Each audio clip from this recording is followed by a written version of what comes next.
Welcome back, students. Today I am going to do the second part of An Angel in Disguise. Till now, what we have read was Maggie, who was a crippled child, loses her mother, who was a drunken lady.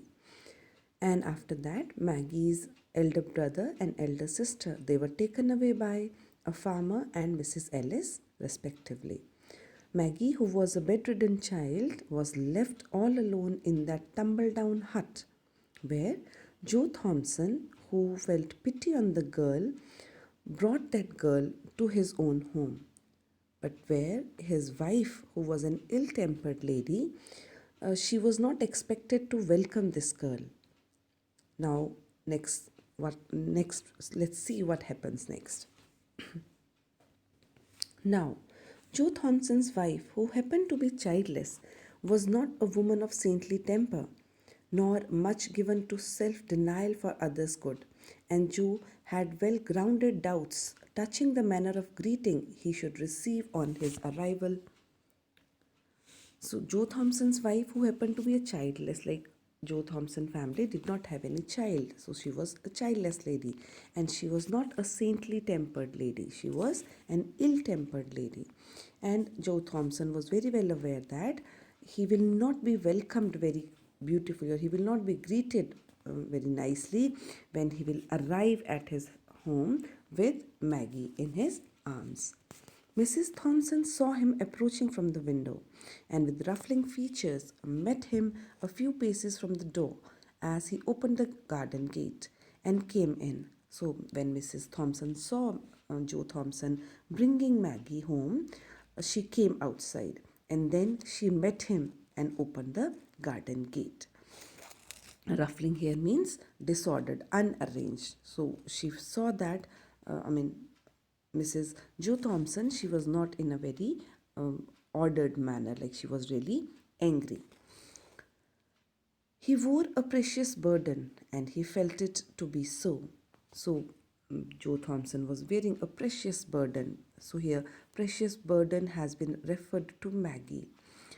As his arms held the sick child to his breast, a sphere of tenderness went out from her and penetrated his feelings. So, when he was carrying, Joe Thompson was carrying this girl in his arms, he felt that tenderness, he felt that love which a child might give to a person. A bond had already corroded itself around them both, and love was springing into life. So, a bond had corroded itself means there was a love which had started growing up into the lives of Joe Thompson as well as Maggie. So, here love was springing into life means here a metaphor has been used where love is compared to spring. Like it seems like love has started blooming into the life of Joe Thompson and Maggie. What have you there? Sharply questioned Mrs. Thompson. So, Mrs. Thompson, who was angry, she came out and questioned Joe Thompson, like, what have you brought? What did you bring? Joe felt the child start shrink against him. He did not reply, except by a look that was pleading and cautionary, that said, wait a moment for explanations. So, Joe Thompson, he felt that when his wife shouted at him or when his wife questioned him, Joe Thompson felt that child started shrinking, like the child was scared how the child was welcomed home.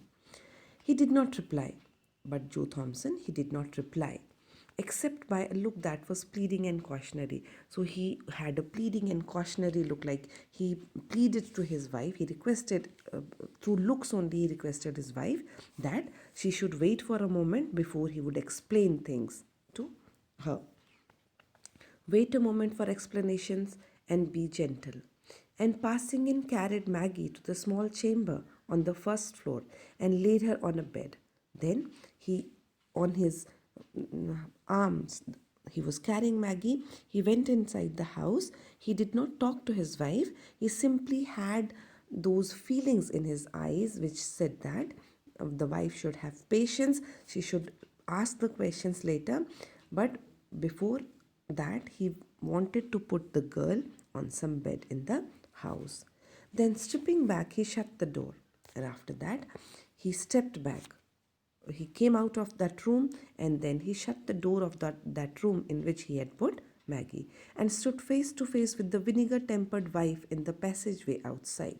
And then he came out of the room and then he stood uh, face to face with the vinegar tempered lady, means with that bad tempered vinegar tempered wife he refers to, with that ill tempered lady who was his wife.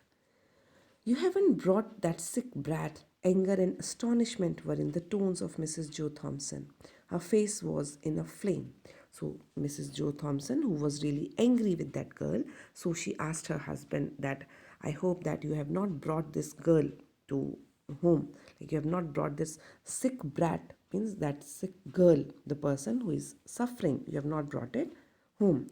Anger and astonishment were in the tones of Mrs. Joe Thompson. She was both angry as well as shocked.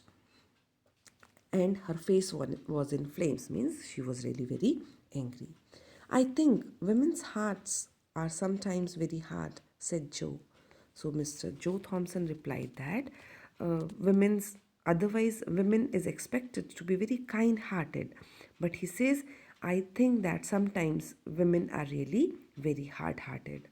Usually, Joe Thompson got out of his wife's way or kept rigidly silent and non combative when she fired up on any subject. So, usually, since Joe Thompson was aware that his wife was an ill tempered lady, so he would not try to argue, he will not try to fight with his wife. So he remained rigidly silent and he was non combative. Non combative means he was not interested in any fights. When his wife fired up on any subject, like whenever this ill tempered lady would say something, usually Joe Thompson kept quiet deliberately, knowingly, because he did not want to indulge into any kind of fight, any kind of argument. It was with some surprise, therefore, that she now encountered a firmly set countenance and a resolute pair of eyes. Since Joe Thompson never entered into any fights or he avoided arguments with his wife, that is why this time when Joe Thompson encountered or Joe Thompson stood firm in front of her, she was a little bit surprised. And that is why she encountered this firmly set countenance, like she faced this man who had a firm countenance, like who had a firm expression on his face and a resolute pair of eyes. Resolute means it was very firm and strong impression in his eyes. So this is for the first time that Mrs. Joe Thompson encountered, or Joe Thompson saw Mr. Thompson in that kind of a firm way. Women's hearts are not half so hard as men's. So she replied that no, women's hearts are not very hard as men. Like she says that men are harder than, or men are hard hearted than women. Joe saw by a quick intuition that his resolute bearing had impressed his wife, and he answered quickly and with real indignation.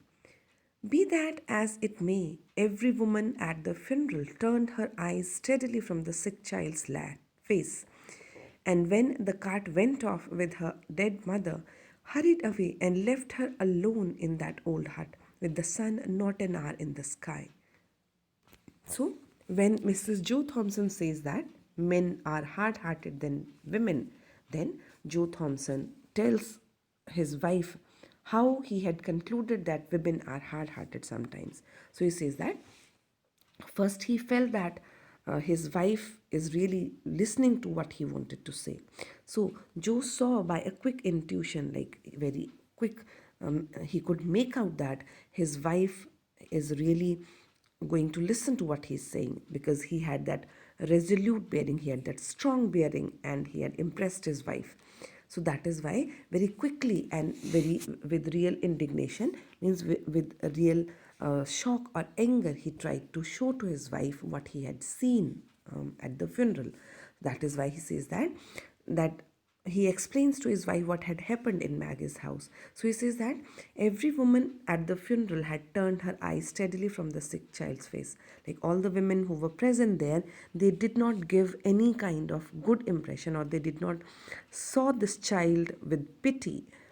And when the cart went off, when the dead body was taken away, all the ladies, they went alone and left Maggie alone in the hut with the sun not an hour in the sky. Means when the sun has not set, means they did not bother about this girl, and all the ladies present there left the girl alone and went away.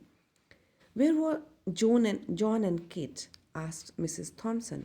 Then Mrs. Thompson wanted to know about the other children in the family. So she asked, where were John and Kate? Like, where are these two children?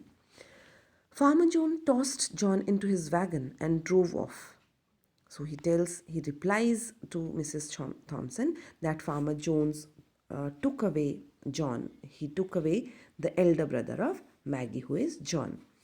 Kate went home with Mrs. Ellis, but nobody wanted the poor sick one. Send her to the poorhouse, was the cry. So Joe Thompson tells his wife that Kate has been taken by Mrs. Ellis, but no one was interested in Maggie. Poor sick one refers to Maggie. Send her to the poorhouse, was the cry. Means all the people who were present there, they wanted, or they were crying, or they were shouting, or they were discussing that Maggie should be sent to the poorhouse. Why didn't you let her go then? What did you bring her here for? So then Mrs.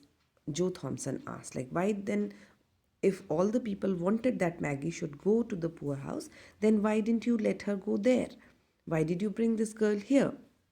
She can't walk to the poorhouse, said Joe. Somebody's arms must carry her, and mine are strong enough for that task. So Joe Thompson firmly replied to his wife that since Maggie is a sick child, she herself cannot walk to the poorhouse, and there should be someone who must carry her in his arms. And then he talked about himself that he is really a man. He was a strong man to carry this girl. That is why he has brought this girl here. Then why didn't you keep on? Why did you stop here? Demanded the wife. So the wife wanted to know that if you carried the girl, if you were a strong man and you carried the girl in your arms, then why didn't you take her to the poorhouse? Why did you stop here? Why did you stop in my house? Demanded the wife. The wife wanted to know.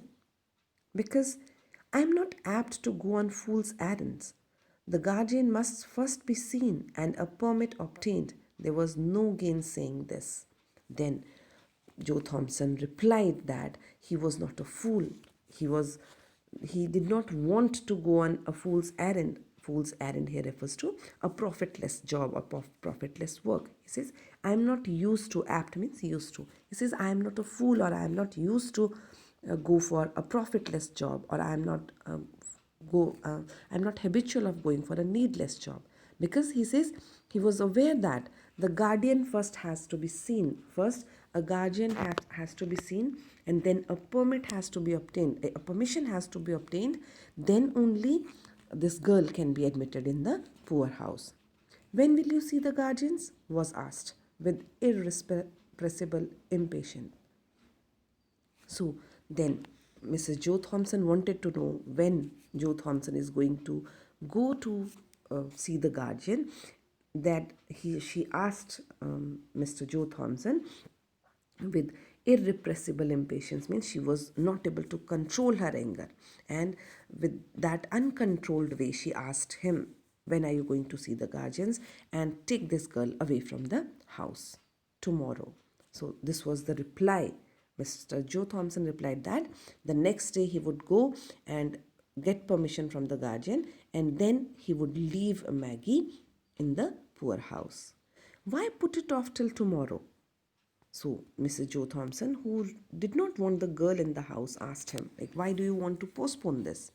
Go at once for the permit and get the whole thing off your hands tonight. Then she told her husband that immediately he should go immediately and obtain the permission and get the whole thing off. Means you put this Maggie into the poorhouse. Jean set the wheelwright with an impressiveness of tone that greatly subdued his wife. So now, Joe Thompson, who was really firm that he would not take Maggie anywhere else, he would keep this girl in his home only that night.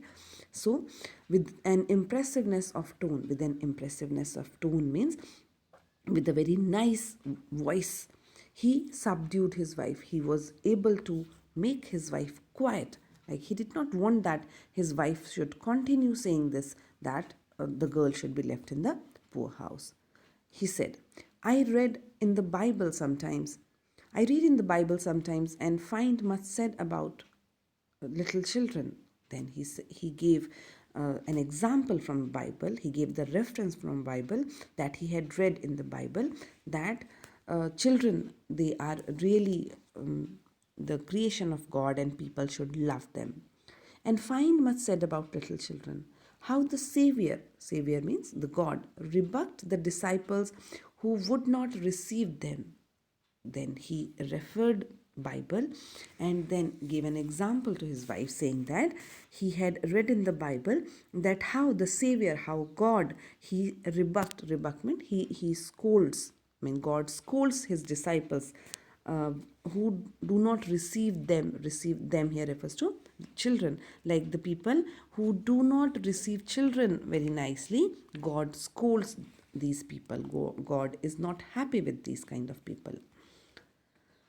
How he took them up in his arms and blessed them, and how he said that whosoever gave them a cup of cold water should not go unrewarded. Then he gave the example from the Bible, saying that how the Savior took how the Savior took children in his arms, gave them comfort, and how the God blesses children, and how he said that whosoever gave them a cup of cold water should not go unrewarded. That means he wanted to say that God really loved people who loved children, or who would really show some generosity or kindness to the children. And the people who would be kind to the children would never be unrewarded. That means you really get reward if you show kindness and generosity towards children. Now, it is a small thing for us to keep this poor motherless little one for a single night, to be kind to her for a single night, to make her life comfortable for a single night. Then Joe Thompson says that, let us keep this girl with us for a single night. He says, it is a very small thing if we keep this girl, poor motherless little one, poor motherless child, if we keep this child with us for one night, it is not going to be any big thing. And then he also added that we need to be kind, and it will not be very heavy task to show kindness towards this girl for a single night. And he also wanted that if we make the life of this girl comfortable for a single night, that is not going to make any difference in our lives. The voice of the strong, rough man shook, and he turned his head away so that the moisture in his eyes might not be seen. Mrs. Thompson did not answer, but a soft feeling crept into her heart.